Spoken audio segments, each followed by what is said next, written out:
You were the kid everyone pointed to.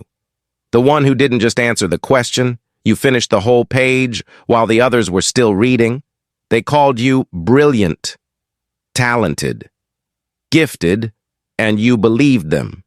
But now, every time you want to start something new, you freeze. Not because you don't want it, but because some quiet part of you whispers, "What if I'm not good enough anymore?" This isn't laziness. It's not procrastination. It's fear, deep, invisible, and sharp, building emotional tension. As a child, success came easily.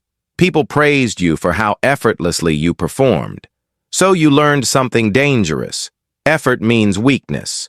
Struggle means failure, and the first time something didn't come naturally, you panicked, because if you had to try, maybe you weren't gifted at all. That thought, it stuck like a splinter in your identity. Deeper realization. You weren't taught to grow.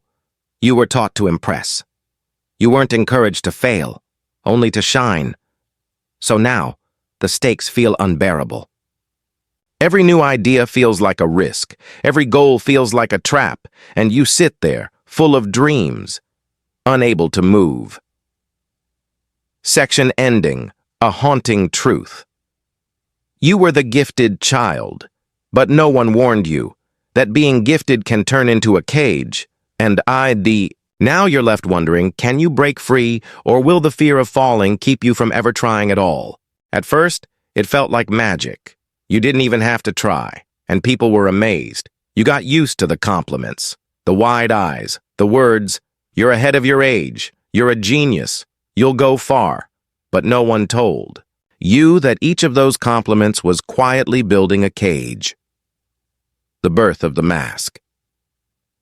Every time they said you were exceptional, something inside you whispered, "Then I can never fail." You stopped asking questions, stopped exploring things you weren't immediately good at, because failure wasn't just uncomfortable. It was unthinkable. And so you built a mask. The overachiever. The one who always knew the answer. The one who never struggled, never stumbled, never looked weak. But behind that mask, you were terrified.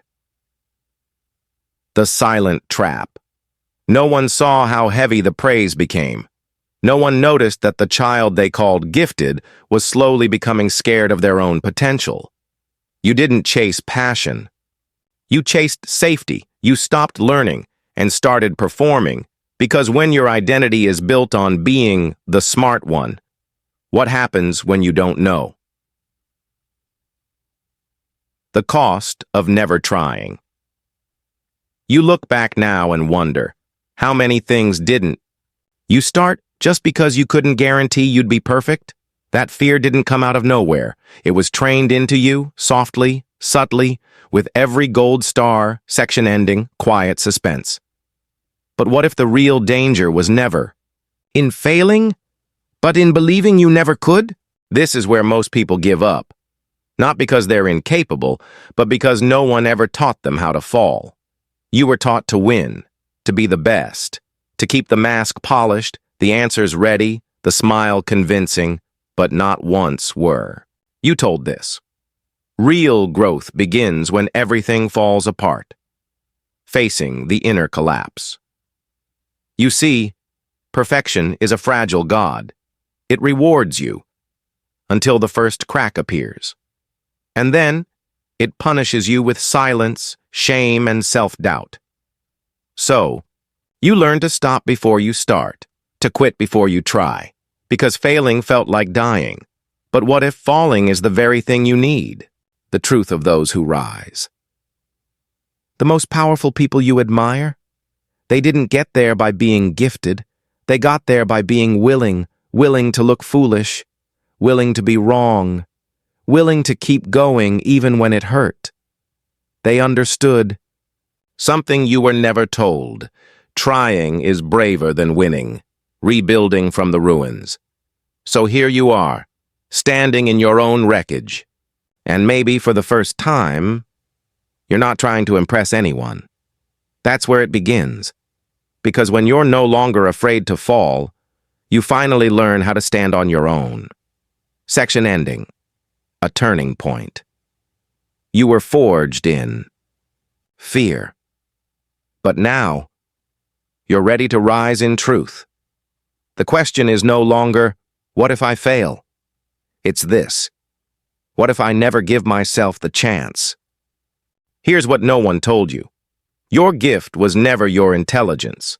It was never your speed, your grades, your praise. Your real gift was your curiosity, your hunger, your fire to understand the world and your place in it. And that gift? It's still inside you. Buried, not broken. The awakening. The fear you feel now, it's not weakness. It's the echo of a child who thought love was earned through achievement. A child who learned to fear mistakes more than regret. But you're not that child anymore. You're allowed to be a beginner. Allowed to ask, to try, to fail, to rebuild from nothing. A new standard of courage. Real power isn't found in being the best. It's found in showing up. Even when you're scared you won't be. You've spent so long protecting the image of who you were that you forgot the beauty of becoming someone new, and becoming takes effort, takes failure, takes grit. But it also gives you something you were always missing. Freedom. Closing shift. Full circle. You were the gifted child. But now, you are something more. You are the person who chooses to rise anyway, to create without permission, to live without fear of falling, because the only thing more powerful than being gifted is being brave enough to try. Final CTA. One line. Don't wait for permission to begin. Become the one who gives it to yourself.